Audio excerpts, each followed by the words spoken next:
افغانستان له پاکستانه درمل هم واردوي. د درملو یو څو تنو سوداګرو خبرې اورو.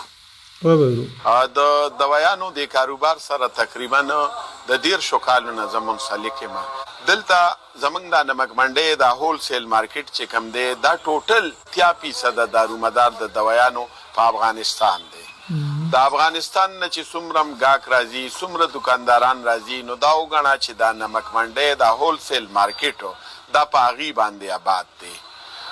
کله نه چې دا خبر راغلی دی د طالبانو د غاړې نه چیرې موږ به د پاکستانی ډیلرانو نه تاجرانو نه دوايانې نه الو نو دی خبر سره بالکل دا کاروباري حضرات چې څومره دي څومره تاجران چې دي نو که زه تاته دا ووایم دا بالکل په ټپه باندې ولاړ دي.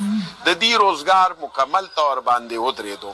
80% کار چې کم دی هغه اټومیټیکلی متاثره شو. د ورځې کم از کم په تورخم بارډر باندې 14-15 کنټینره د دوايانو چې دي دا افغانستان مختلف ښارونو ته ځي. نو دا ویلې شو منګه چې په کروڑونو باندې روزانه د ورځې د هفتې حساب خو بیا ډیر دی د کروڑونو دوايانې افغانستان ته ځي. هلته ټول کاروبار په نغدو نه دی. د دې تاجرانو پیسې هلته بندې دي. نو دې خبر سره د دې هغه پیسو تم مسله ده هغه هم ډوبېدی شي بلکې ډوبېږي به. د طالبانو حکومت له پکار دی